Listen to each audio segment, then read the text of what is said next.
Good evening, ladies and gentlemen. Welcome to this meeting of the Council of the Town of Oakville.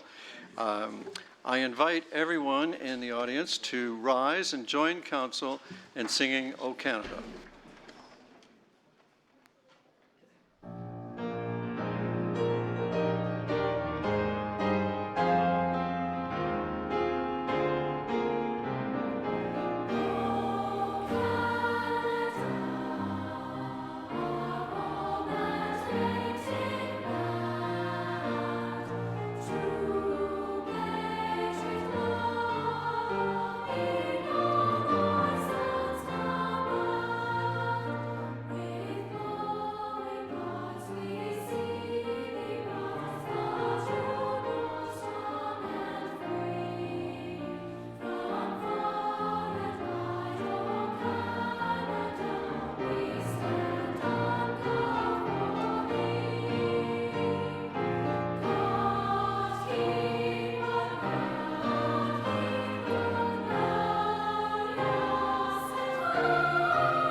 Thank you, everyone. You're in fine voice. Please be seated.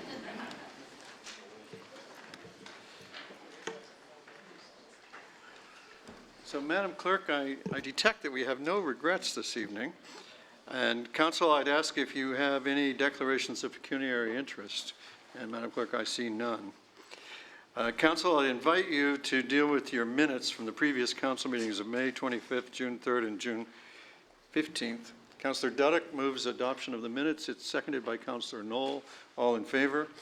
Opposed? The minutes are adopted. And with a great deal of pleasure now, I turn to a public presentation for the Youth-Friendly Community Steering Committee and local youth who have helped Oakville receive the Gold Status Achievement as a youth-friendly community. And before I hand out these plaques with the assistance of Councillor Demoff, I'd like to turn to Commissioner Bell. Commissioner, I think it's important for the public viewing us at home on web TV and cable TV and all the other ways you can participate in Council. I think it's important for the public to have the context around which this has happened. And so I'd turn it over to you and your staff to educate us about this. Thank you, Mr. Mayor. The Youth-Friendly designation is a designation that's bestowed by the Parks and Recreation Ontario organization under the auspices of Playworks. Playworks is an initiative that was brought together through a collaboration of youth organizations who are concerned about opportunities in local communities for youth services, programming, facilities, and advocacy. These applications come up every 5 years. Each community is evaluated on 16 different criteria, and the application process is very intensive, to say the least. In speaking with Parks and Recreation Ontario, one of the things that they said that really put our application over the top was the actual testimonials from our youth who indicated that they really felt that Oakville was indeed a youth-friendly community, and thank you to all of those youth who lent their voices and were champions for our application. And they also talked about the fact that the collaborations among all of the agencies was clearly evident, and the Optimist and Rotary Club and YMCA and Oakville Public Library were also great voices and advocates for our application and being successful. The one thing that I would like to highlight is our staff are extremely humble. And when they put the application in, they told me that they were hoping to maintain their bronze designation. But what has happened is we skipped over silver and went straight for gold. So I just wanted to say, on behalf of the team, we could not be more proud of our designation, and we thank Parks and Recreation Ontario for this. Thank you very much, Commissioner. I'm very proud of the youth of our town. I'm very proud of the way they are the kind of people that the future needs. I'm thinking specifically of the way the youth of our town are never shy about getting involved when they see the town needs something. This town would not have had its first youth drop-in center without the initiative of youth coming forward and frankly lobbying for several years to make that happen. This town would not have its first skateboard park if it weren't for youth having brought the need to the attention of council and persevered against initial reluctance to make that happen. We've had youth come to budget committee meetings and persuade council to build basketball courts. I'm very proud of the way council here listens to youth, and indeed all of the public, but above all, I'm very proud of the youth of this town and the way you know how to make a difference, just like your moms and dads before you. So I think this is really for you. Everything we do is really for you.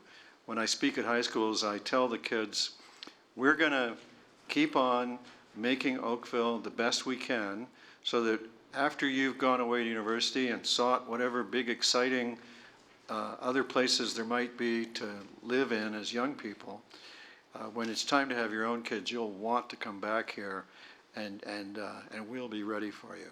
So with that, Councillor DeMoff and I will come to the center here and we will call forward the people who are going to receive each of the plaques.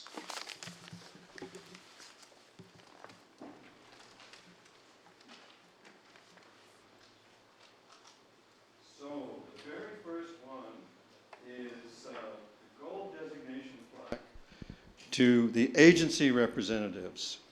And I hope I have this right. I have helpful cheat sheets right on here. Number one, Cyan, Community Youth in Action Network. And here they come.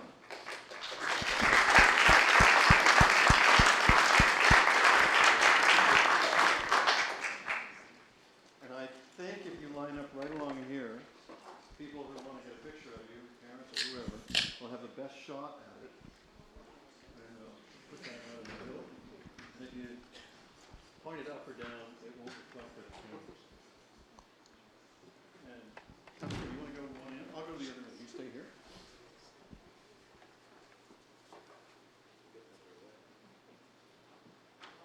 Stop here, Chief.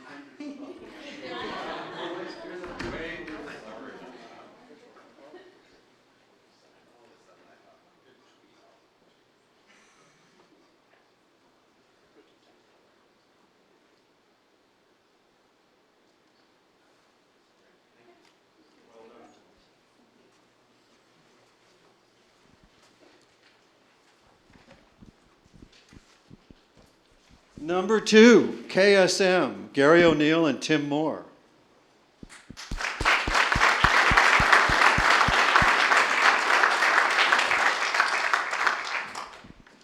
If you take it, I'll go underneath. Well done. We don't have them. We'll just take one. When you give them really big hints. That's right, that's the hint. Take picture now. There you go. Thank you. Well done. Congratulations.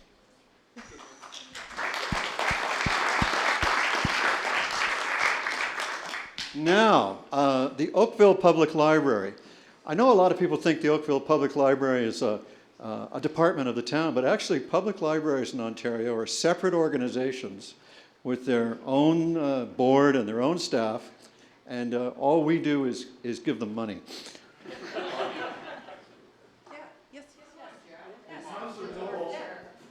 And we provide Councillor Knoll as a board member, and who else is on the board with you? Roger Lapworth. So everybody who's steering the library should ought to come up here. And may I present you guys hold it in the center. You're the stars, so you should be in the center. And Jeff, why don't you come down?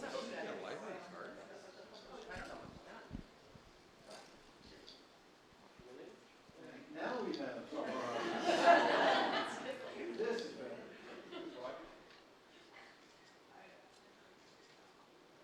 There we go.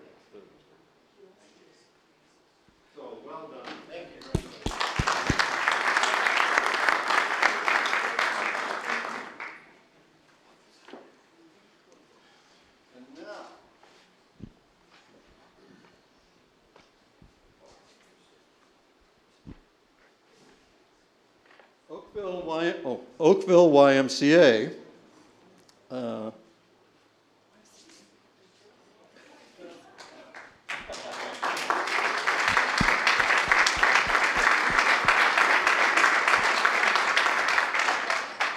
Quentin Budd and Derek Banks and Carl Barber and I'm missing a name or two. Maybe you can It's supply. okay.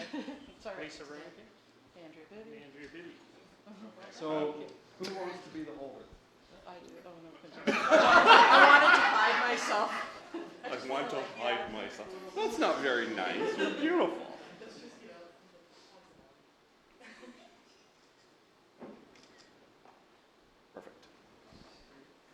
Well done. We appreciate everything you do.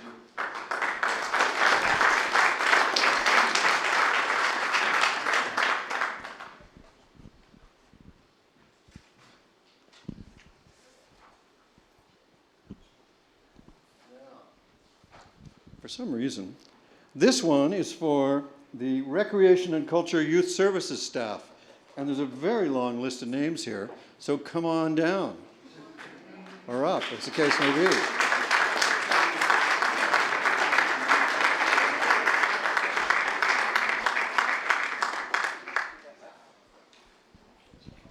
no particular order, we're expecting Jim Black, Riley, Beth Burrow, Kim McDonald, Anita Weisander, Jessica Warren, and other members.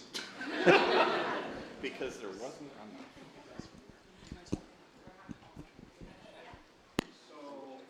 Oh my. We're gonna need have to sort of I'll stand behind. So I'm doing photographs.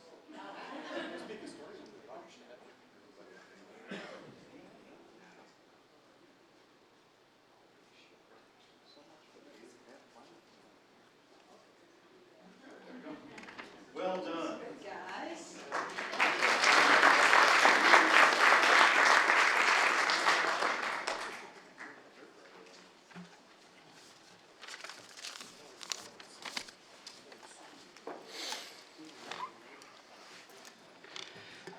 So,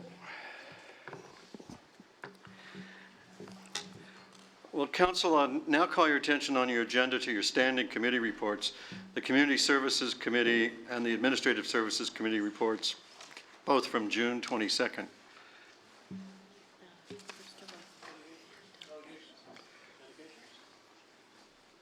Do we have delegations before? Yes. Oh, where do you put those? Well, we didn't have them until the addendum. Oh, oh, well, Madam Clerk, pardon me, would you call the first delegation? The first delegation is Shelley Thornborough, Vice President of the Bronte Village Residents Association, here to speak on item 3 of the Community Services Committee meeting of June 22nd on road corridor noise abatement procedure for town roads. Welcome, Ms. Thornberry. Council looks forward to your information. Good evening, Mayor, members of council, town staff. Thank you. And I'd like to thank you for allowing me to present on behalf of the Bronte Village Residents Association, delegating a position statement concerning public notice and engagement of MS-CDV-002-003 road corridor noise abatement procedure for town roads. The Bronte Village Residents Association supports an open and transparent process that allows for adequate public notification for residents directly and indirectly impacted by the application for the noise abatement barrier. This allows residents within the affected area to be appraised of all information in a timely manner in order to assess the possible impact or ramifications, clarify and articulate their position, and participate in an open, transparent, and equitable process resulting in outcomes for the benefit of the community and the preservation of realm and scenic character of the main roads and focal points of confluence. I'll now go into how we have determined our position of statement, and that is with review to the policy and procedure of the noise abatement procedures for town and roads.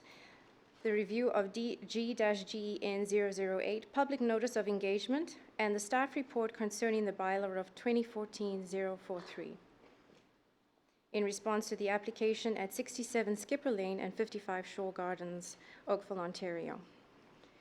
The BVRA believes that most of the criteria for the noise abatement barrier procedures outlines a comprehensive approach for the review of the eligibility of the application for the noise abatement barrier that takes into consideration current and future traffic flow and possible systemic issues that could lead to the need for noise dampening for applicants and the community within the immediate and surrounding area. We do want to call out the following to enhance this procedure and ensure due process is followed. The first point is public notification and engagement. The second is due care and consistent application of Schedule A of the guidelines outlined in the abatement procedure.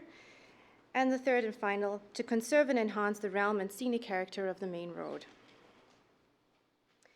Within the abatement procedure, Section 5 refers to polling of residents within the study area by the town before forwarding consideration to the capital budget planning process. The BVRA has been informed that the town did a survey of interest for residents within the immediate geographical area concerning the possibility of a noise abatement area prior to the formal application in July 2013. A review of the minutes of the Community Services Committee meeting and General Council meeting in March 2014 did not confirm a polling of residents within the area after the application was vetted for eligibility and prior to approval by Council as stipulated in Section 5 of this procedure. A review of the noise study conducted by S.S. Wilson and Associates indicated that the area for study for which the noise levels were conducted does not conform only to the area subject to the application and abutting Lakeshore Road West. It would then appear that the procedure refers only to residents of the application in its interpretation of Section 5 and fails to consider residents within the immediate or broader geographical area who might be directly or indirectly impacted as a result of the noise abatement barrier. In regard to due care and consistent application of Schedule A, Ward 1 Councillor Ralph Robinson highlighted the fact that the town of Oakville posted a small notice within the Oakville Beaver concerning the issue. This action would lead us to believe that this issue was classified according to Schedule A of the Public Engagement Guidelines as a Category 2 for issues and initiatives of low priority, broad geographical area and community impact, broad target audience, and routine in nature. Accordingly, the same guidelines, notification to residents associations and direct notice to interested parties within the affected area, normally 120 meters of the site, are only required for a Category 3. Category 3 being issues or initiatives that are of high priority, limited geographical area or community impact, limited target audience, controversial, health and public safety impact. The BVRA and residents within 60 meters of sites for variance adjustment applications receive direct notices within the mail for variance adjustments from the town. These notices would fall under Category 1 for issues and initiatives that are low priority, limited geographical area and community impact, and limited target audience, routine in nature. It would appear the town applies a broader reach in terms of public notification for routine variance adjustment notices than the erection of a noise abatement barrier along a main corridor within the community. The town also does not appear to apply the criteria for public notification consistently, whether stipulated by the procedure, bylaw, provincial or federal legislation. This is evidenced by confirmation from residents along Skipper Lane, Shore Gardens, and Lakeshore Road West opposite the noise barrier that they were not informed of the application prior to presentation before the Community Services Committee of March 24th, 2014, or the hearing and resulting passage of the bylaw 2014-043 by Council on March 31st, 2014. In our modern times of information overload, demanding life and work schedules, adequate public notification is essential to ensure open, transparent, inclusive, timely, and accessible information concerning issues of public interest in governance of the town. These are among the 8 of the guiding principles of the Public Notice and Engagement Policy G-GN-008. Residents associations are part of a two-way communication mechanism to disseminate information concerning issues of public interest from the town and collate and relay issues from residents and members to the town. We value collaboration with members of council, town staff, and the mayor during monthly community roundtable meetings. Our mandate, however, is to serve our members and our residents by providing access to timely information that is relevant, and this is a vital component to that end, which in turn provides mutual benefit to the town. The third and final area that we have considered this, our position statement, is to conserve and enhance the realm and scenic character of the road. The erection of the noise barrier with height and aesthetics should conserve and enhance the realm and scenic character of the Lakeshore Road where appropriate and enhance the focal point of confluence in the area. This is consistent with Section 5.3.6 of Livable Oakville, the official Oakville plan. In conclusion, our position is that the noise abatement barrier procedure should be enhanced with guiding principles of the Public Notice and Engagement Policy and ensure an open and transparent process by extending public notification to residents within 120 meters of the application site and to the appropriate residents associations within the ward. This request for enhancement falls within the mandate of the town, promoting open, transparent, and two-way communication. The noise abatement barrier procedure was effective December 13th, 2013, and is set for review in 2018, whilst the public notice and engagement policy is set for review this year. It would appear expedient and efficient to conduct a review of these policies and procedures concurrently and in consideration of our request for enhanced public notification. That concludes our statement, and I'd be happy to take any questions you may have.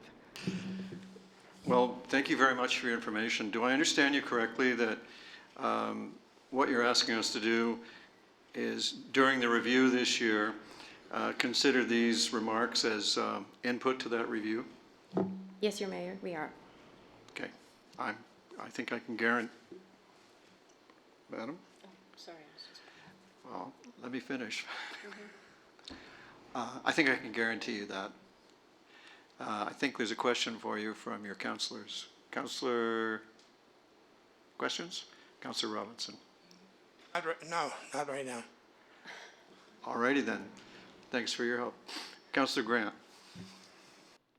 Just one, I was thinking Councillor Robinson might ask it. During the discussion that we had last week, staff had made it very clear that they felt that putting up a noise wall was an interaction between a specific homeowner and the town to make sure that that home would be protected from noise. And as we talked through the whole idea of that, the question came up, well, what would a community group do with that information? Because essentially it's a homeowner protecting their own property from noise. So as much as, certainly there's no problem communicating to other people that this is going to happen, what would be done with that information once you receive it? We are part of a communication network within the town of Oakville, and we disseminate information to members and residents with the area that we feel would be directly or indirectly impacted as a result of an erection of this barrier. We currently do that with all variance adjustment notices that come to us through the town of Oakville through the mailing procedure, and we disseminate this information electronically. So we are part of a two-way communication that allows, that enhances the public notification, is an extension, if you will, and it helps to enhance and support the due process so that everybody is able to participate in the process and that the outcomes are equitable, open, and transparent. I don't think you'd find anybody disagreeing that we need to do better when it comes to communication. I guess it's just the concern is that if two people enter an agreement on private property as to what will happen, what would a third party want to do with that information, or how would they try and insert themselves into that? It's just the question of what kind of precedent are we setting when somebody wants to do something to make their life better on their home, and then the third party gets this information and may decide, it doesn't look like it's going to be pretty for the community, so we don't want you to do it. There are criteria set out in the procedure that calls for 2/3 of the applicants. However, there seems to be ambiguity when it refers to polling of residents with the area of study. The area of study is beyond that of the immediate applicants abutting the Lakeshore Road, and we would put forward that there are more residents who would be impacted by this decision. I think as we go through a lot of issues that are faced with resident issues or community issues, the town has created a better forum, having an open process that we can bring all issues and questions to the table, and that the outcomes can be then determined more equitably for everyone and for the benefit of the community. Well, certainly, I echo the mayor's comments that we will take that in consideration when we go forward. I'm just, again, concerned about what people would want to do with information that might cause an interaction that would be above what they should be allowed to do between two parties. Interesting enough to know that the notices concerning variance adjustments are sent out to residents within 60 meters of the site. So in a case like this, where there is a broader impact, there has been no notification to anybody beyond the two applicants. So there does seem to be an inconsistency in treatment in public notification and engagement. Thank you, Councillor. I'll turn to this side. Councillor Demoff. Thanks so much for coming out tonight and presenting your information. Just following up on what Councillor Grant was asking, and I wonder if you could give us a little bit more information, because you're talking about a specific noise abatement wall. So when we were talking about this at the Community Services Committee, it was really one resident and one wall. So it was the resident, and they would decide whether they wanted enhancements, and if so, they had to pay over and above what was required. This sounds like it's a wall that is beyond just private residences, but also public property. Is that correct? And it does affect more than one resident. There's two residents in part of the application, and it's part of a main corridor, Lakeshore Road West. But does it extend beyond private property? Because you were mentioning Shore Gardens, and I haven't gone to look at the wall you're specifically talking about, but is it just the residents and the town, or is there a portion of it that would be public property as well that is not directly impacting one particular resident? I do not believe there's an extension beyond into public property. So when you would come to comment on that, beyond the general design, what would you do if the residents in the area said, well, we think it should look nicer, but the residents who are abutting the property say, no, we don't want to pay? So how do you, that was sort of the conundrum that we had, is that residents in the community say, no, we want it to look better, but the cost of that is being put on the private homeowner. So we were a little hesitant to have the public commenting on something where they have no ability to pay for the enhancements. I do believe the procedure calls for 25% of the cost levied against the applicants and 75% covered by the town, and this then goes to the capital planning budget process. The issue I don't think really can be limited to that of cost. I think that we would have to look at other criteria that would extend beyond the erection of the wall. For instance, would residents on the other side want to create a wall, and therefore we start to look into other issues.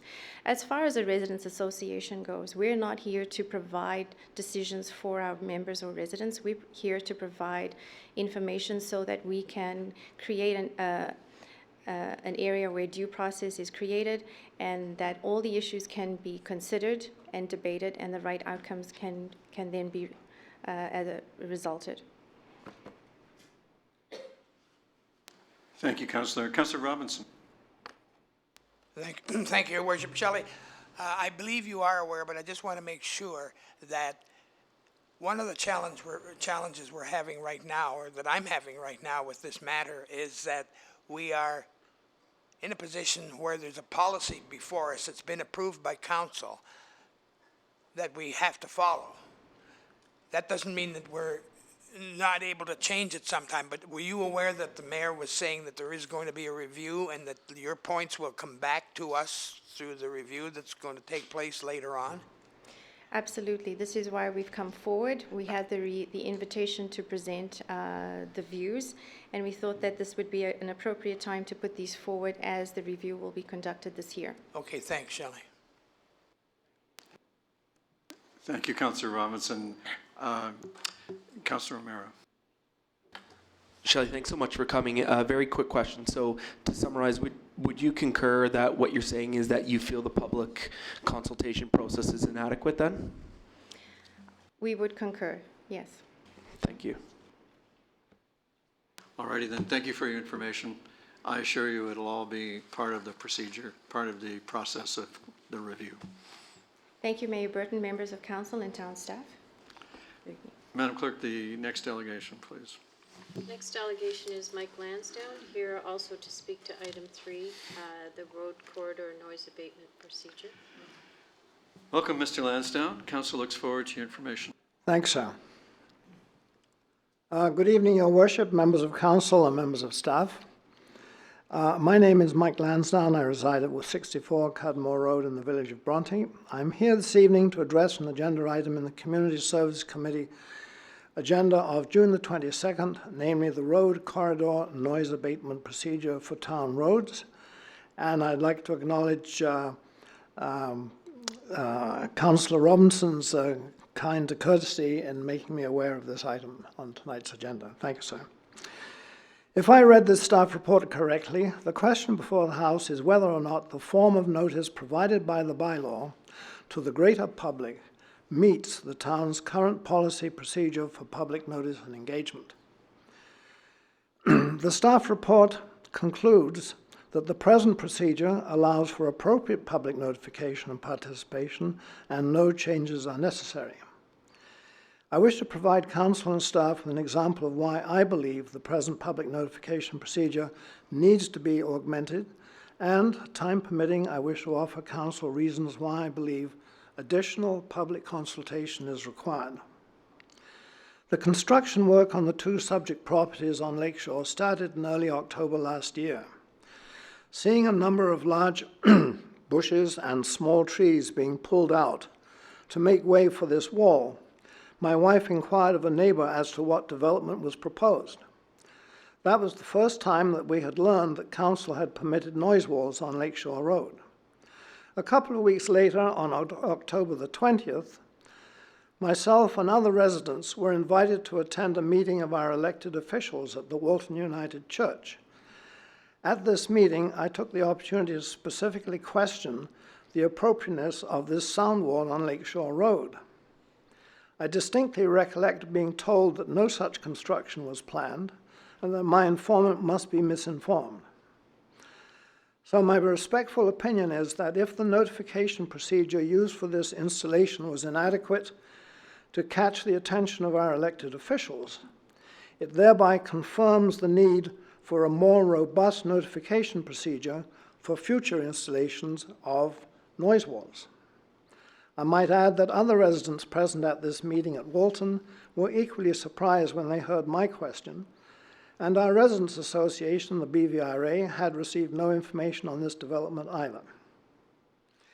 When we make other changes to local streetscapes, we provide opportunities for consultation through both site plan meetings and the committees of adjustment.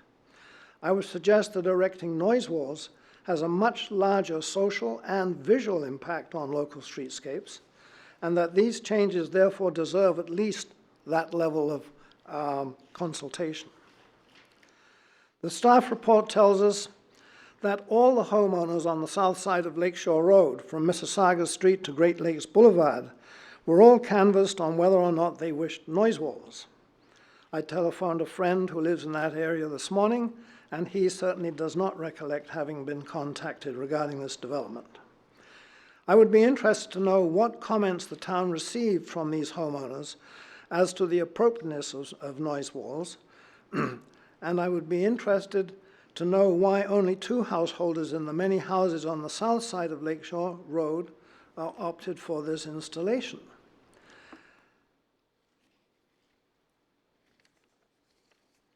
I would also like to draw Council's attention to several directions in our Livable Oakville plan that together raise the question, in my mind, as to whether this installation has appropriate regard for our official plan.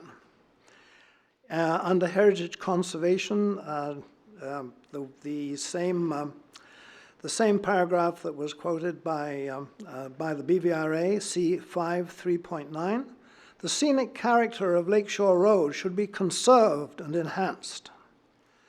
Under complete streets, C6.4.1, streetscapes shall A, enhance the local context and create a sense of identity, and C, provide a well-designed and coordinated tree plantings, landscaping, lighting, and furnishings. And then under C6.6, gateways should create a sense of entrance and arrival through well-designed and built form, landscaping and enhanced streetscape treatments that contribute to community image and identity. And C 9.4 reminds us of the need to provide interest and comfort at ground level for pedestrians. And under another one, development within all stable residential communities shall be evaluated using the following criteria to maintain and protect the existing neighborhood character. A, the built form, development, including scale, height, massing, architectural character, and materials, is to be compatible with the surrounding neighborhood. I'd like to close, Your Worship, with a couple of questions for staff. If additional property owners on Lakeshore Road now decide that they want noise walls erected too, will the design objective be to employ a style and spacing of the additional noise walls that will match those already erected? And secondly, when our artistically minded youth realize that these walls provide a virgin canvas for their creative talents, who will be responsible and pay for the cleaning off the resultant graffiti? Thank you, Your Worship, and those are my comments. Thank you very much for your information. Mr. Lansdowne, I can assure you that your questions will be added to the matters under consideration when we turn to the review of the policies. Thanks, sir. Thank you. Madam Clerk, any other delegations? All right. Councillor Elger. Yes. Before we approve the admin services and the community services, I would appreciate if staff could maybe explain in the administrative services one related to the youth center that's being moved up to Ward 4 as to the hours of operation and who's in charge of being there. Because I know it was written up in the Beaver, and I had a number of phone calls. People, they don't know exactly what is involved with the youth center, who is there, but it's just a bunch of kids that go there by themselves and do whatever they want, and the hours of operation. So if staff could maybe participate right now and advise us of what are the hours of operation, who looks after the place on an hour by hour, and also the question was, well, why was there no public information meeting? So I'm hoping staff can just explain that as we move forward.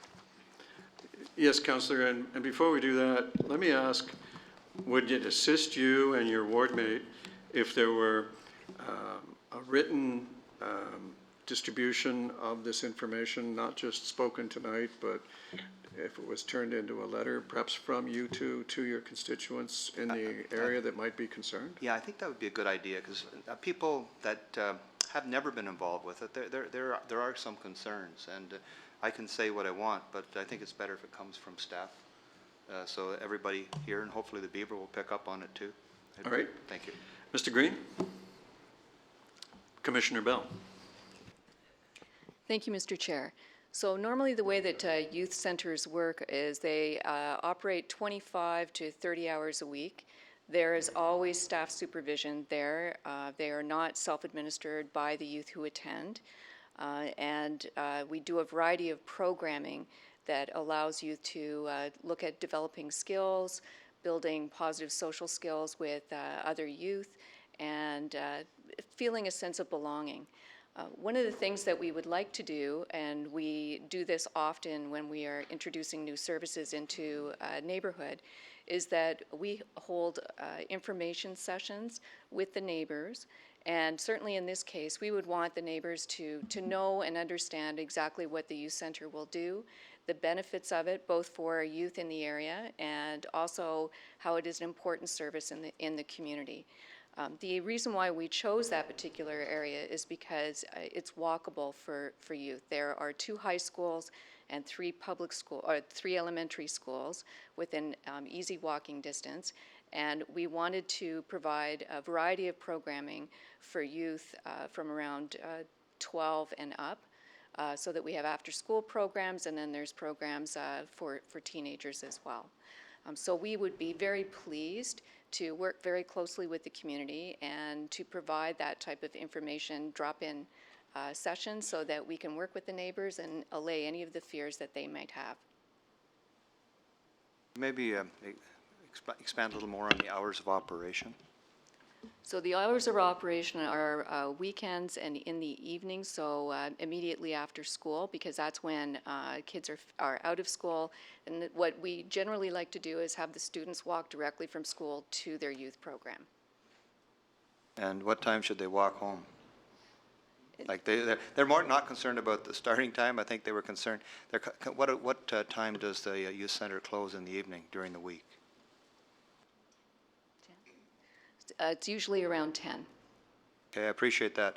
And I'm not saying it's a bad idea. I think it's a good idea because there's so many children that are not involved in organized sports, I should say, and they need a place to go too. So I think it will be very good for the community, but it's really important that we communicate to the community also, because I think the first they heard about it was when the beaver arrived on some of the doorsteps over the weekend. Well, we certainly see working with the community as an ongoing partnership, and we can certainly attest to the success of the Bronte Youth Center and also the one that is currently at Cross Avenue and is going to be relocated up north. So we are very pleased to do that. We've just raised one of the questions. They said, well, how's it going in Bronte? That was, I said, I will get you the date. I have not heard any issues. No. Are there issues there at all? No, Bronte has been incredibly well received, and we have very good participation, and we would actually love to expand a little bit further because Bronte is very, very successful. Thank you very much. I appreciate that input. Thanks. Yes, Councillor, I can add, I remember very well the fear, uncertainty, and doubt in Bronte when the youth center was announced for Bronte, and the end of the earth was going to happen, and vandals and rack and ruin, and it's been the exact opposite. It's been keeping kids out of trouble and giving kids a place to go instead of falling into bad company. So it's been every parent's best wish. And I'm sure that is true, but I just think we have a real ability here to communicate with the residents that, if they don't have children and they're not involved in that, they have no idea what's really going to happen. So I appreciate that. Yeah, and I renew my suggestion that we send a written communication out. Yeah. All right, we'll follow up with you on that. Is that you moving the reports? Sure. Thank you. Your worship, we can't deal with the community services. I'm asking to separate number 3. All righty, we'll separate number 3. Is that you seconding the motion? To separate, I want to move that we separate item number 3. You don't need to move it. Well, It's separated now that you've requested it. okay, So now I'm looking for a seconder for the rest. okay. Thank you. Are there any other separations? If not, I'll put the vote. All those in favor? Opposed? The balance of, the ASC report is adopted and all but item 3 of CSC is adopted. Councillor Robinson. Thank you. The motion that came forward to council from CSC has to be dealt with in a different fashion tonight. Because it said it's being referred to the council meeting of June 29th, and that's what's happened. Therefore, after hearing what we've heard both last week and then again tonight respecting noise attenuation walls, and considering the fact that we have policies before us that we aren't able to alter at this moment, but because we do have a lot of people in Oakville that like to be communicated with when anything of this magnitude takes place in the community, whether it's already a policy before us or not, I would like to make the following motion dealing with item 3. Recommendation number 1 that went to the Community Services Committee, I'm moving that in its entirety the way it's written now, and I'll read it again, that that the report road corridor noise abatement procedure for town roads from the Engineering and Construction Department dated May 25th be received. And number 2 will read as follows, Your Worship. That staff be directed to amend the road corridor noise abatement procedure for town roads to incorporate a formal notice requirement to all properties within 120 meters of the proposed wall, including the local ratepayers association, advising that the town will be constructing a noise wall at the prescribed location under the town's approved policy. And that concludes my motion, Your Worship, but I just would like to point out that I have discussed this with Mr. Cozy, and he is supportive of the wording of that item number 2. Councillor, considering that we're going to be reviewing our notification policies, isn't this putting the cart before the horse? Can't you just wait for that to happen? I don't see any reason why we need to. I'd like it approved now because I don't know when we're going to get around to reviewing it. Well, I don't know that we would settle on the exact criteria you've chosen. You've arbitrarily chosen a distance and a process that might itself benefit from a little public consultation, mightn't it? Well, Your Worship, I respect your leadership, but whatever we approve tonight is always subject to change anyway at a later date. All righty. Mr. Green? I did have an email from Mr. Cozy at the end of the day, which indicated he wasn't supporting it as a recommendation from staff. His comment was he had no difficulty should council wish to go that way. Of course, I mean, if that is council's direction with respect to notification, it just means additional mailings to go out from us. I would caution, though, making that firm recommendation tonight to be approved by council, because I think there is a need to go back and look at what is the purpose of notification, the purpose of the program. I mean, Lakeshore Road is actually in the original study that was conducted and part of the report in 2001 council that actually approved, designates all of Lakeshore Road for the potential of noise walls. Ford Drive and many roads in Oakville were identified as potential routes. So I think there is a need to look at this more comprehensively.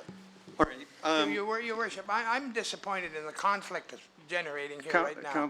Councillor, could we have order? I'll recognize you, but I hadn't finished that.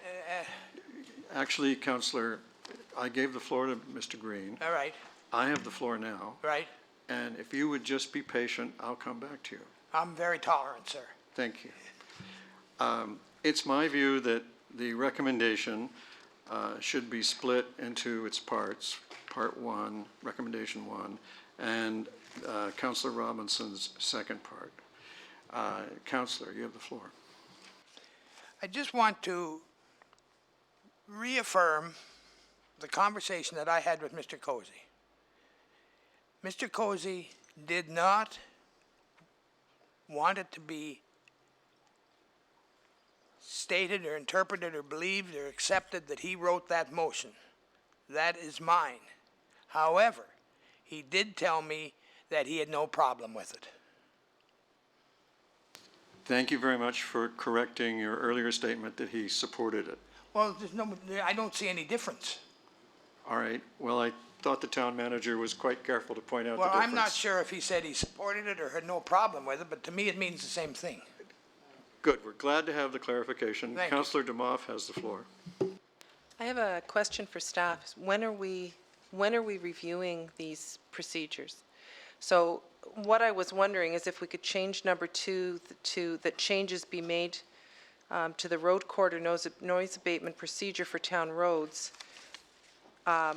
when the procedures are reviewed. But I'm just wondering, when is the timing for that? And can we include this in, because the residents seem to be okay that their comments be taken and included in a broader review.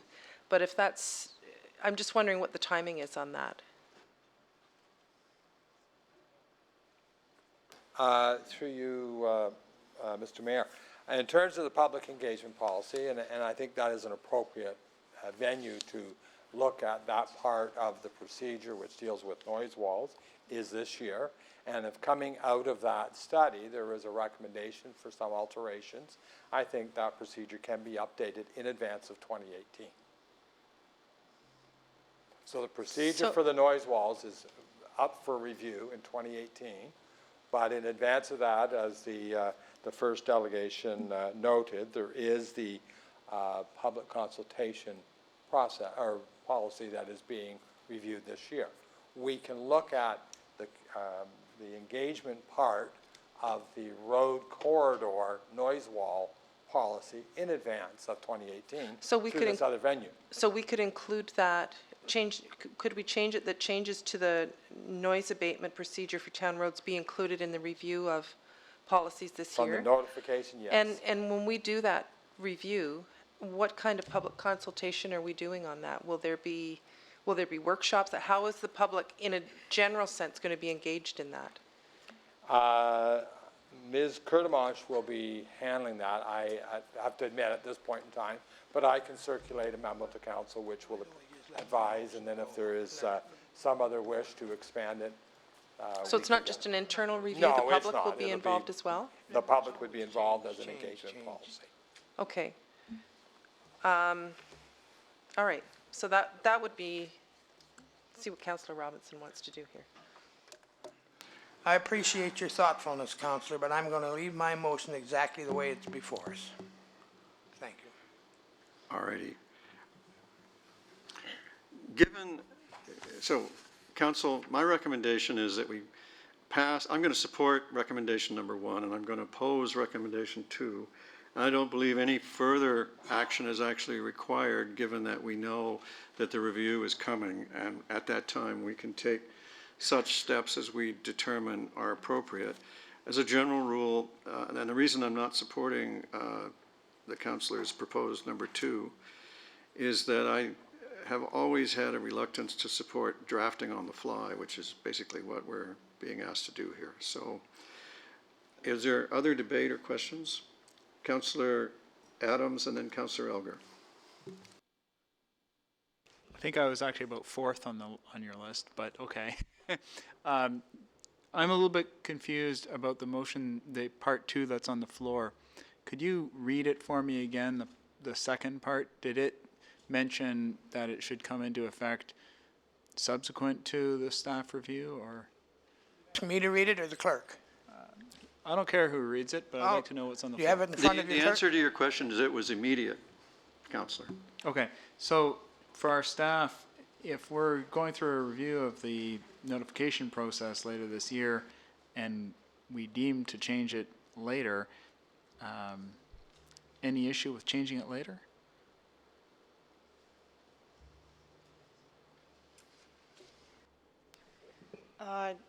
Yeah, I'm not quite sure what you mean in terms of later. So if we if this motion passed and it becomes 120 meters, I think is the number. If this fall we go through a review process and we determine through that it should be some other number, anywhere from 0 to something else, any problem with changing that at a later date? It would, I think, be considered a reconsideration, given it's in the same council term. Thank you. I would appreciate hearing the written point 2 of the recommendation right now, the actual words that Councillor Robinson has proposed. Will I read it, Your Worship? Okay. That staff be directed to amend the road corridor noise abatement procedure for town roads to incorporate a formal notice requirement to all properties within 120 meters of the proposed wall, including the local ratepayers association, advising that the town will be constructing a noise wall at the prescribed location under the town's approved policy. I repeat again, under the town's approved policy. We're going to advise them that we're going to construct it. We're All not you're asking asking them for their opinion. We're going to tell them we're going to do it. You're telling them they're going to do it, you're just giving them a heads up what's going to Yes, happen. sir. That's all you're asking for? Yes, sir. Thank you.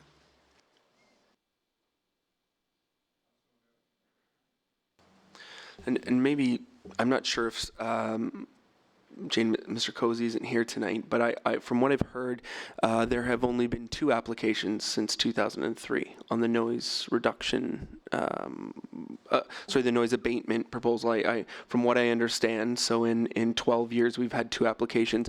And Your Worship, I don't know whether it's appropriate or not, but maybe I would levy my question to our 2 delegates tonight. Are they okay with waiting until we get the information we need on this, or is this something that they would like to see happen immediately? I'm not sure if that's out of order or not, but I'll leave it to you, Your Worship. I'm happy to repeat that that's what I asked them, and I took their answer for contentment with us dealing with it during the review. And I'm seeing a smile of agreement for what it's worth and nods of agreement.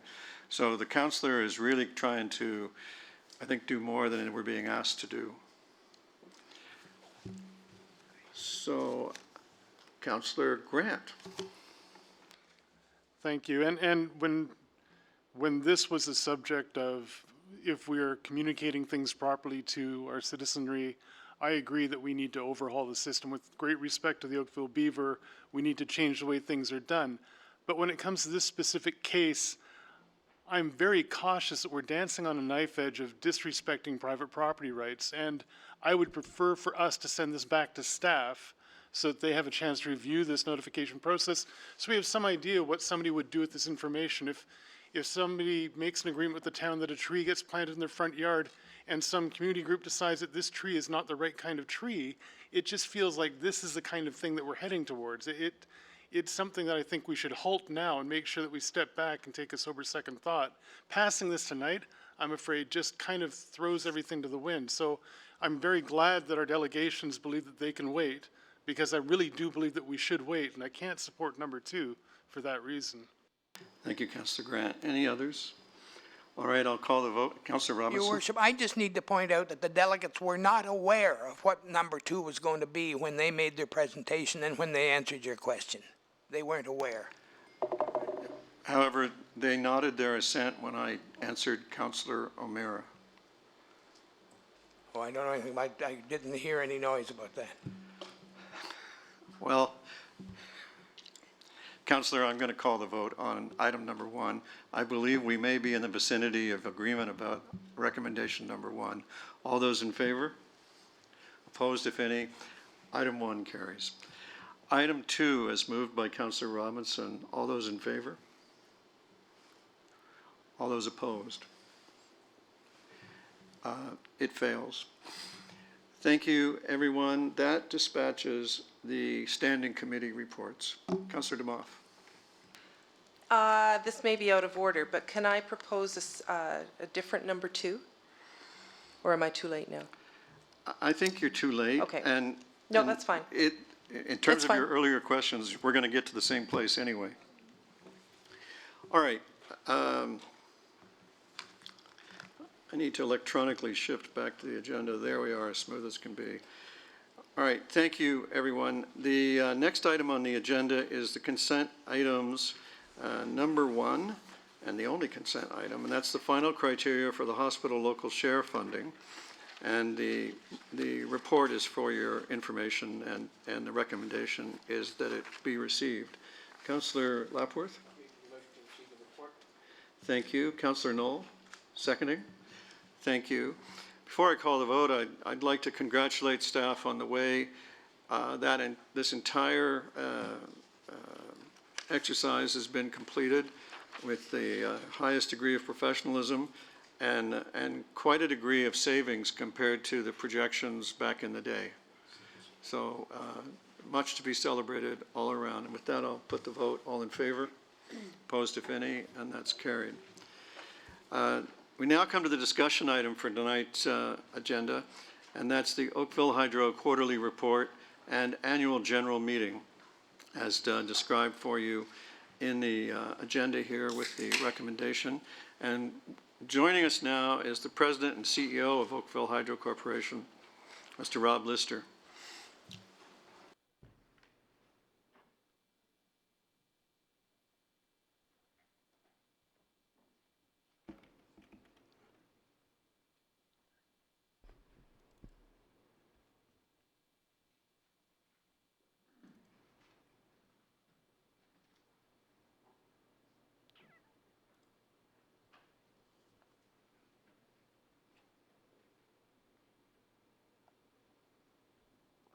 Well, I have a presentation on my screen, but do you have one on your screen? Oh, you do? Oh, okay. I was looking for it up there.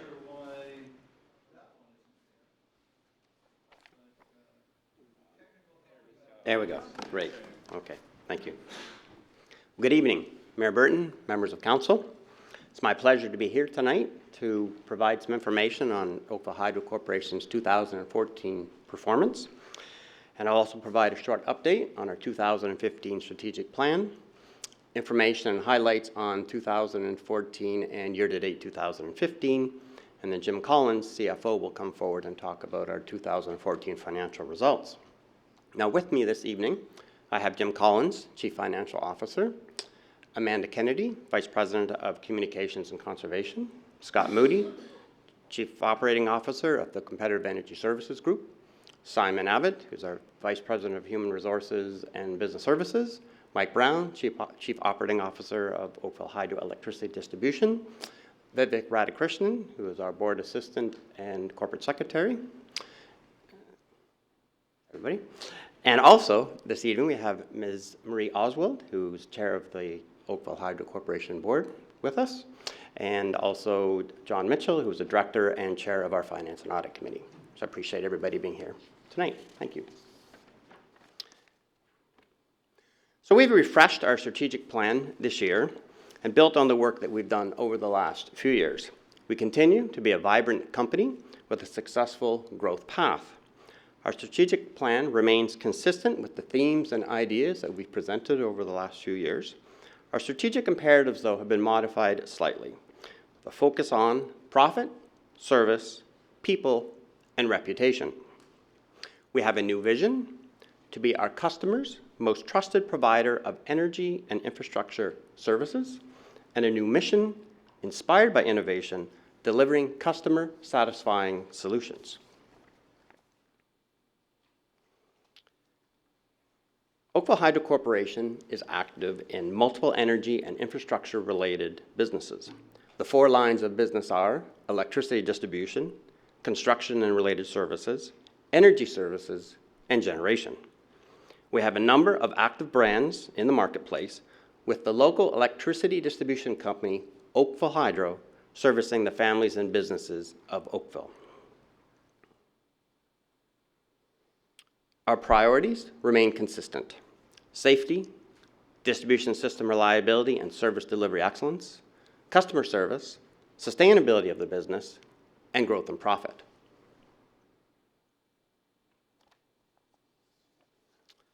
Performance and reliability. Families and businesses in Oakville rely on a steady power supply of fuel to fuel their everyday lives. In 2014, Oakville Hydro had one of the best performance and reliability records in our history. Our customer outage minutes continue to drop. Our index of reliability is industry leading. Overall, the reliability of our electricity distribution system is higher than the provincial and national averages. You're going to like this next slide. So in February, during one of the coldest winters on record, like many other electric utilities, Oakville experienced arcing that caused some of our wood poles to catch on fire.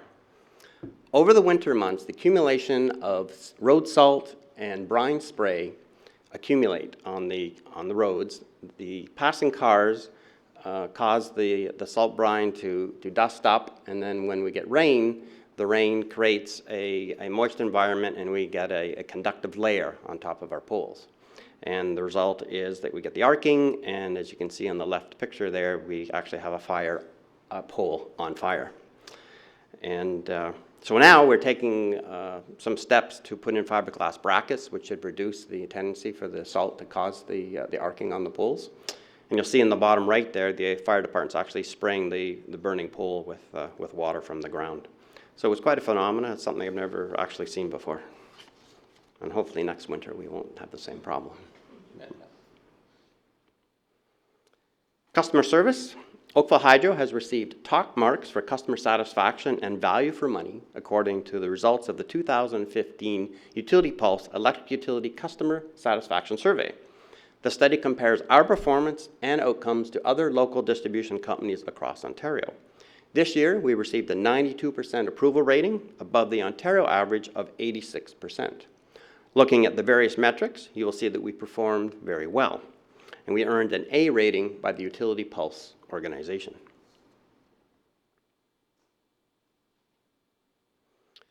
Safety continues to be our top priority.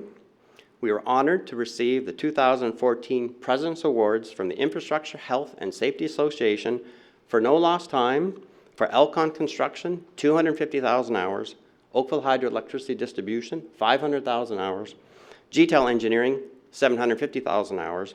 So to date, with all our companies, we've exceeded 2.5 million hours of no lost time. We continue to promote with Rob Ellis's My Safe Work program in the local schools and appreciate the mayor and the councillors' participation in these events. Our ongoing tree trimming programs ensure safe clearances between branches and power lines.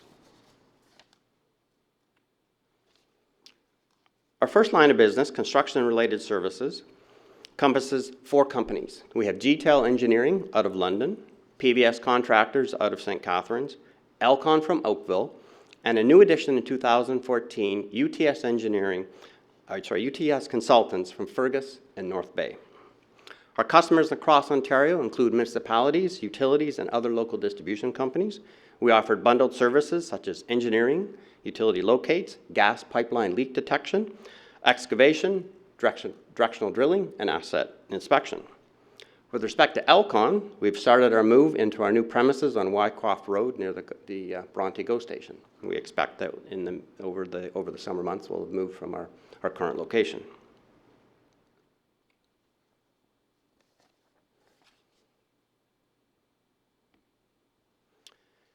Generation. We have a diversified mix of generation assets. The line of business now includes sources of clean energy through the Sunny Shores Solar Park in Picton, rooftop solar on Oakville municipal buildings, the Halton landfill gas site, geoexchange installations, and run-of-the-river hydro generation. We continue to seek out new opportunities and projects in renewable generation. The solar park is fully operational and its performance is exceeding the plan. And we are proceeding with the rooftop solar projects on the Glen Abbey Recreation Center, the River Oaks Recreation Center, and the 16-mile sports complex. Energy services.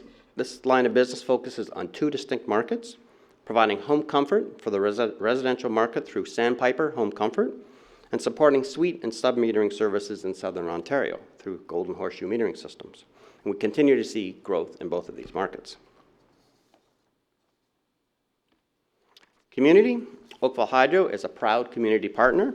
Our employees take part and support dozens of community events, including the Santa Claus Parade, the United Way Oakville events, which I am this year's campaign cabinet chair, Chamber of Commerce, Terry Fox Run, venues for conservation, Sheridan College, the Polar Bear Dip, to name a few.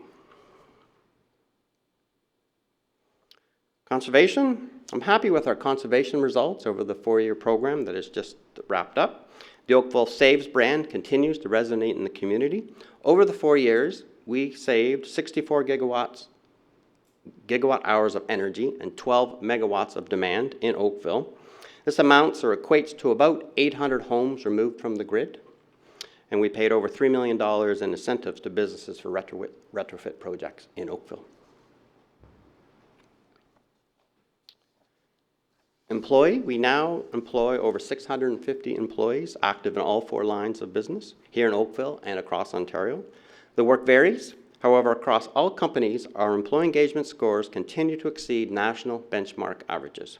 We take pride in this achievement as our successes are driven by the dedication and passion of our employees. I'm now going to ask Jim Collins to come forward and speak to the 2014 financial results for Oakville Hydro Corporation. Thank you.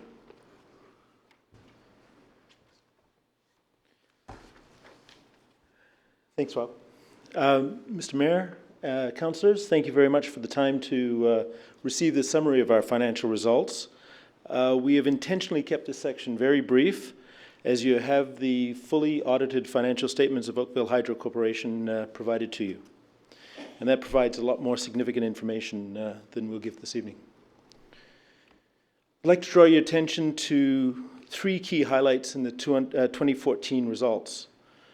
First, revenues have increased by $30 million to $84 million for the year ended December 31st, 2014.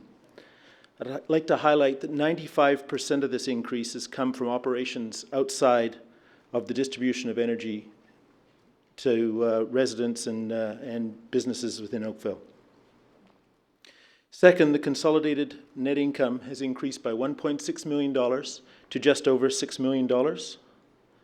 And third, our assets have increased by $43 million to $336 million. During 2014, the Oakville Hydro group of companies have paid to the town of Oakville just over $9.4 million in interest, lease payments, services, and include $2.45 million in a dividend. In 2015, the dividend was declared and paid of $4 million, which is an increase, obviously, over the 2014 dividend. We continue to focus our attention on this dividend and ensuring that it will increase in the coming years. Oakville Hydro has paid over $150 million to the town of Oakville since its incorporation in the year 2000.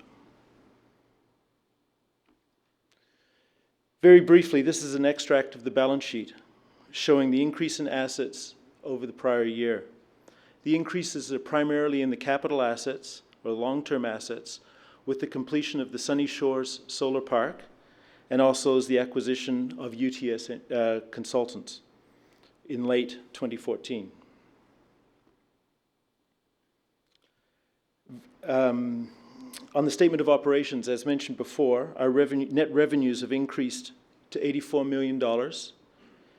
And while other expenses have also increased in support of these revenues, our net income has increased to just over $6 million, as mentioned previously.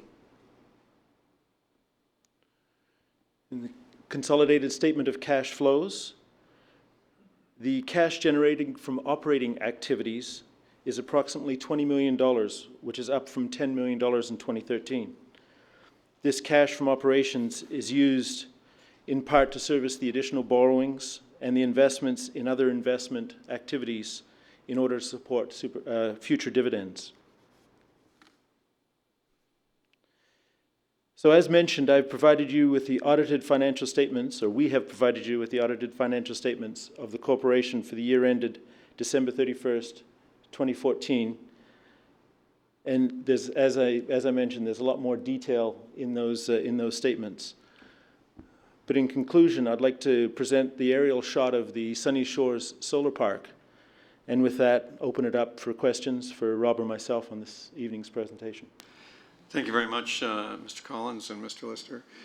Councillor Elgar, it looks just like your solar farm. Councillor Knoll. Thank you, Worship, and congratulations on another what appears to be an outstanding year. Couple quick questions. On the report card in the President's presentation, there was a reference to secure customers at 20%. It was quite a different number than all the 80s and higher numbers above. What exactly was that? What does that number represent? We're talking about the loyalty number? Yeah. So the loyalty score is a percentage of customers who, no matter what, they'll be loyal. Right. And 20% is considered to be actually a good number. And so it doesn't matter how poorly you serve those customers, they will stick behind you. I saw the benchmark was 14, we were 20, but I was curious what that meant. So that's like your base. So the average, and this is actually shifted in the last year. It dropped, and we feel that had a lot to do with a lot of the issues in the industry. But essentially, in our case, we were in the 20% range in terms of 20% of our customers, when they were given the survey, fell into the category of being loyal. The provincial average, I believe, is that 14% number that you have there. Okay, thank you. In the intangible assets in the balance sheet, you had quite a jump from 2013 2014. It looks like it's all in the customer contracts or the contract section. Can you explain that? Certainly. The majority of that is the Sunny Shores Park. So we've got a very large contract with the provincial government to provide electricity. So that actually falls in as a contract or a customer contract, and that represents about $20 million of that portion. Okay, thank you. One last question. This is sort of a blue sky thing. I know you folks are so entrepreneurial. It's quite heartening to a serial entrepreneur like me. I'm curious. Has Hydro ever looked at broadband over power lines as a business opportunity? A number of years ago we did, when it was more topical, but it seems to have not developed the way that people had anticipated. And one of the issues is getting the signal through transformers. It's very effective until you hit a transformer and then it dissipates over the transformer. So it's not an area that really shows promise relative to some of the other technologies that are out there. I just assumed that with all the smart meters that infrastructure was already in place, so it would be just an opportunity to potentially, I don't know a lot about the technology, but I assume it might be an opportunity to generate more revenue, but you're saying it's not really feasible. There doesn't appear to be the technology has not advanced to the point where it can compete with the other technologies that are out there. And our smart meters actually communicate to a tower. They communicate like for half a second a day from the meter to an actual tower, then it comes back through the internet. Oh, they're on GRS, okay. Okay, thank you very much. Thank you, Your Worship. Thank you, Councillor. Councillor O'Meara? Thank you, Mr. Lister and Mr. Collins, for presenting here tonight. My question relates to Appendix D, which was to change the name of Oakville Hydro to Oakville Enterprises, Inc. We know that we're in an environment where the province has mandated consolidation or expansion. It seems to me like we may have decided what direction we're heading into. I mean, the impression that I get by consolidating into Oakville Enterprises, Inc. and then having a subsidiary of Oakville Hydro seems to me like we're heading down a path here. But I'm maybe wondering if you could shed some light onto the decision and the reasons behind that, and sort of what you see the future in the next 5 years of Oakville Hydro or Oakville Enterprises, Inc. being. Thank you. How many questions are there? Through you, Mr. Mayor. What I've recommended is that we just change the name of Oakville Hydro Corporation, which is the holding company. So all we're affecting is a name change. There's no restructuring proposed in our recommendation. So the distribution company, Oakville Hydroelectricity Distribution Company, would continue to operate as Oakville Hydroelectricity Distribution Company, or we would actually refer to it more like Oakville Hydro, and reduce the confusion that exists because the holding company's name is Oakville Hydro Corporation. So in terms of the name change, no structural change, no change in how the corporations are related to each other. It's just a name change for the holding company. That's the name piece. Councillor, let me add that when we were presenting to the public the way we were going to carry the cost of the donation to the hospital, it became apparent that the public couldn't easily distinguish between Oakville Hydro Corp., the holding company, and Oakville Hydroelectricity Distribution, Inc. And so the idea that we were getting our increased funding to carry the donation from the non-regulated Energy Services Group area was lost on some people because they couldn't get past the fact that the names of the two were the same. And so we found ourselves often, explaining over and over again, no, we don't mean, it's not coming on your electricity bill. And so by changing the name to Oakville Enterprises, we hope to do away with that confusion. And I appreciate that, and I understand in Mr. Collins's report, 95% of the profits came from outside of the electric distribution revenues, which I fully understand. I guess my real question is, again, not about the restructuring, but more about the philosophy of where we're going and the philosophy of where Oakville Enterprises, Inc. is going to be headed, keeping in mind the fact that we know what the mandate from the province has been, and maybe you can shed some light on that if that's possible, or maybe not. I'll leave that to you. Well, it's important to keep in mind that what the province is issuing its guidance on is what you do with Oakville Hydroelectricity Distribution, Inc. The province is not speaking to anybody about what to do with their holding corporations. So if anything, by changing the name, we help clarify that too, because the matter of consolidations of LDCs, the LDC is OHEDI, Oakville Hydroelectricity Distribution, Inc. So does that help you more? It does, Mr. Lister. Thank you. All right.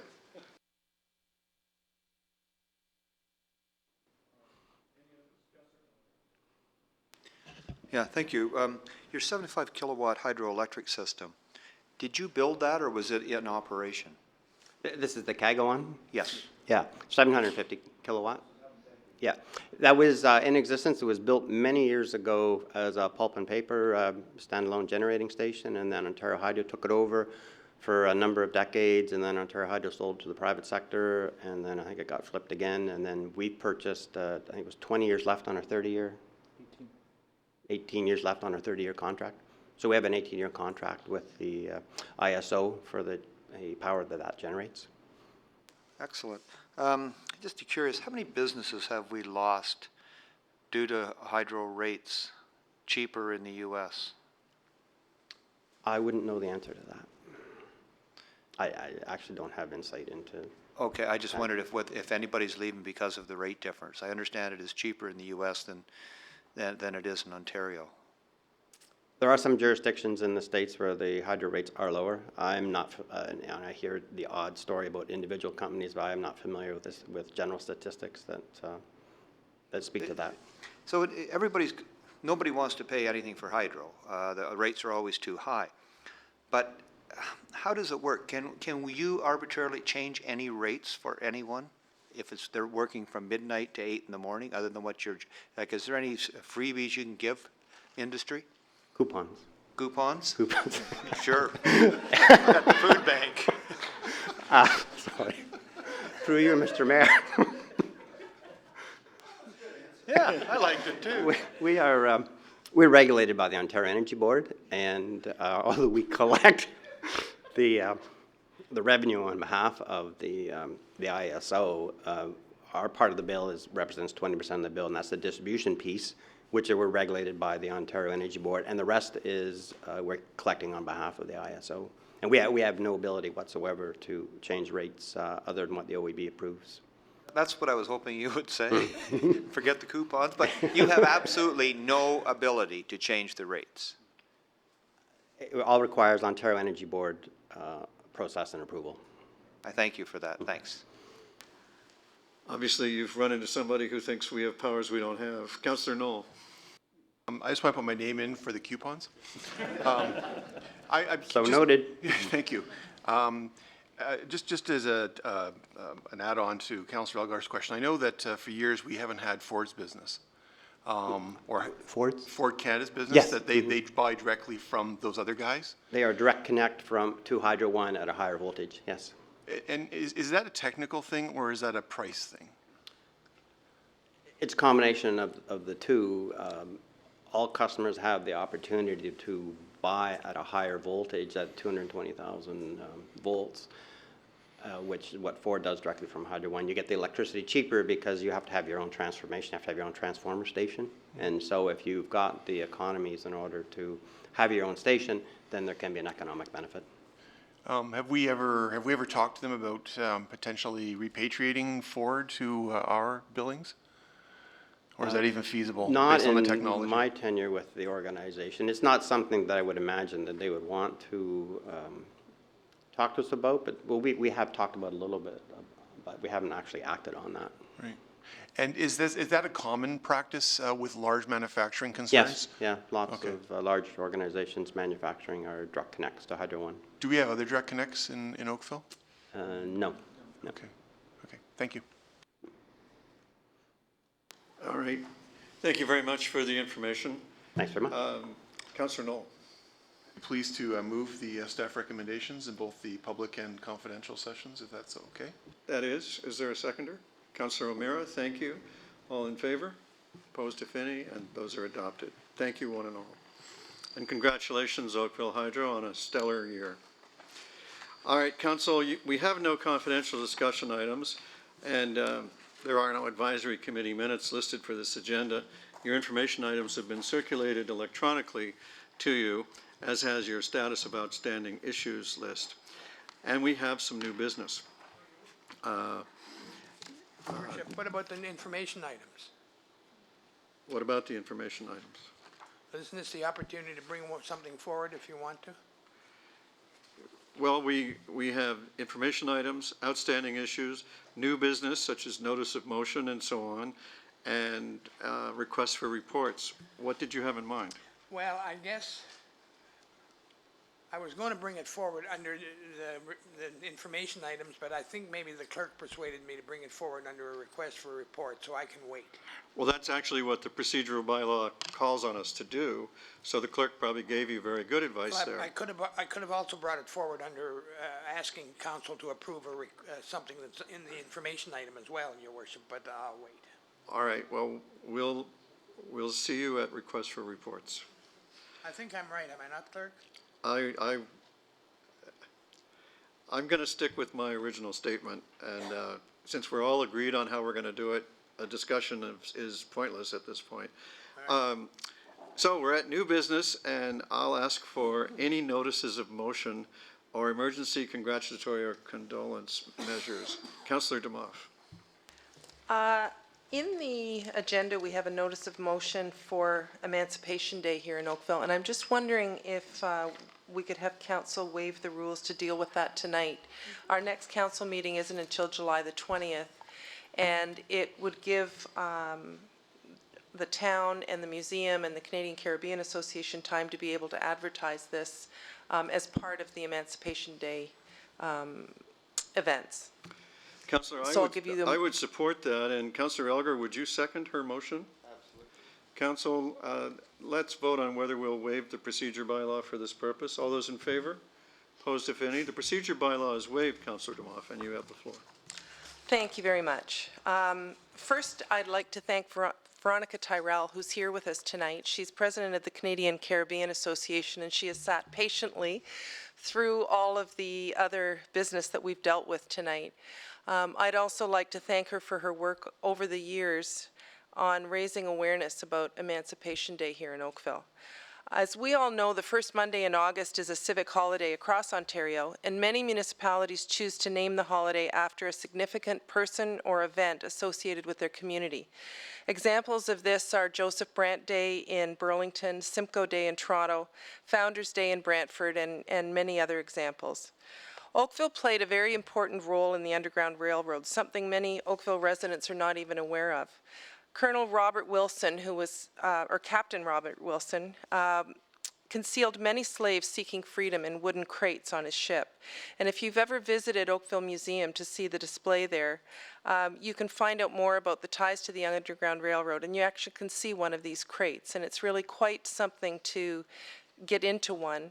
My son, who's 6'4", decided that he would try to see how he would feel inside of it, and he was only in there for a few seconds, whereas these people were in there for sometimes days. Our museum staff have done an outstanding job of sharing the story. Conductor James Wesley Hill, also known as Canada Jim, originally escaped in a packing box and first stayed with a friend here in Bronte. He led 700 to 800 African Americans to Oakville, risking his life each time he returned to the United States, where he was wanted dead or alive. The first Canadian prosecution of the Ku Klux Klan was tried here in Oakville in what is now Seasons Restaurants in the 1930s, following a cross burning at the home of a local man. The Bronte Cemetery is one of the oldest cemeteries in Oakville and is the final resting place for some of Bronte's African American settlers. These are just a few of the stories about our ties to freedom. Emancipation Day commemorates August the 1st, 1834, the day that slavery was abolished in Canada and throughout the British Empire, and it was officially recognized by the province of Ontario in 2008.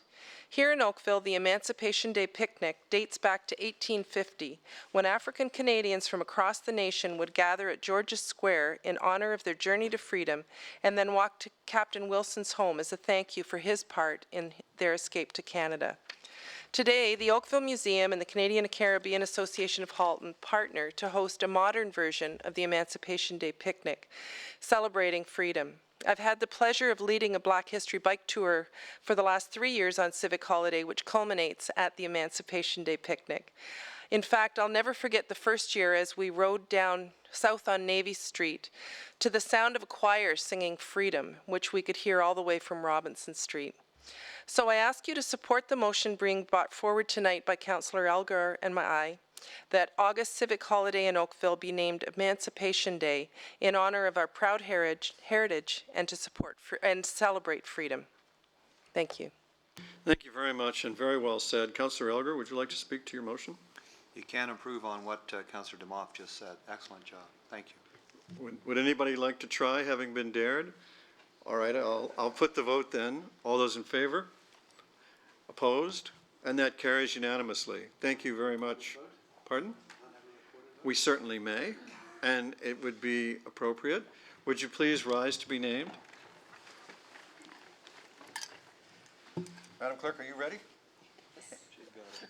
Councillor Adams, Councillor Grant, Councillor Knoll, Councillor Lapworth, Councillor Elgar, Mayor Burton, Councillor Hutchins, Councillor Giddings, Councillor DeMoff, Councillor Duddick, Councillor Robinson, and Councillor O'Meara. It's unanimous.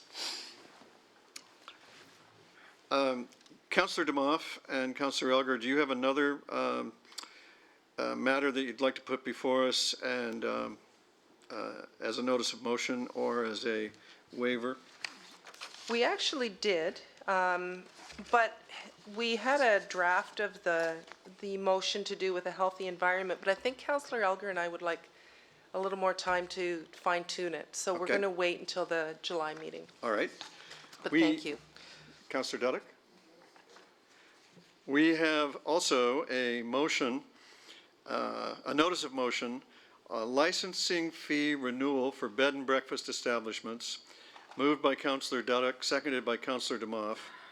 Whereas there are currently 3 licensed bed and breakfast establishments operating in Oakville, whereas the licenses for bed and breakfast establishments expire in August, whereas the current licensing fees are not prorated and non-refundable, and whereas the 3 licensed bed and breakfast establishments have raised concerns regarding an unfair disadvantage because of new technologies and forms of short-term rentals. Therefore, be it resolved that the license renewal fees for the 3 currently licensed bed and breakfast establishments be waived until the revised licensing bylaw and associated fees are approved. And councillors, it's your intention to give notice tonight and act on it on July 20th? Thank you. Is there any other notice of motion? No? Okay, going once, going twice. We'll move to requests for reports. We have one here, and an indication from Councillor Robinson that he'd like to do one. I have 2 requests for reports. Online-based service providers, moved by Councillor Adams, seconded by Councillor Duddick, I believe, that staff report on options to regulate online-based service providers such as Uber and Airbnb. As this would anticipate more than 2 hours use of staff time, you have to approve it if you wish to approve it, councillors. So I'll put the vote. All those in favor? Opposed? And the request is approved. The second one is lowering speed limits in residential areas, moved by Councillor DeMoff, seconded by Councillor Lapworth. The staff report back to council on opportunities to lower speed limits in residential areas where feasible to provide greater safety for pedestrians and cyclists. All those in favor? Point of order, I'm not sure about the procedure, but do we wait till next time to suggest a friendly amendment to the request, or I'm unfamiliar with that territory? All right, so they're requesting a report. Okay.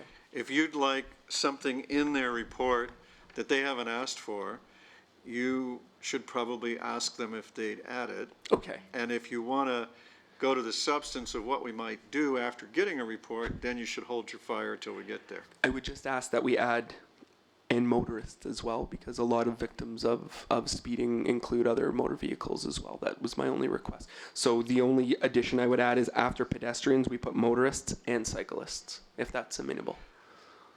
It now reads that way. Thank you. Sorry. All those in favor?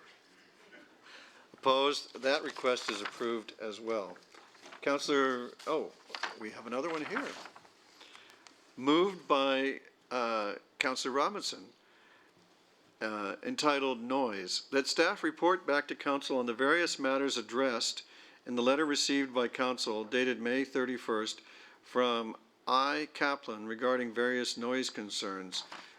Is that what you had in mind, Councillor? That's exactly right. There's a big file in the information items for us all to have read, and Councillor O'Meara actually seconded that. Thank you very much. All those in favor of the request? Opposed, if any, the request is approved. Well, staff, you've got your summer work cut out for you now. Any other special request? Anything at all? All right, then how about a mover and seconder for consideration of the bylaws? Councillor Hutchins, Councillor Grant. This is authority for the bylaws as listed in the agenda, and I don't believe there's any changes to them. All those in favor?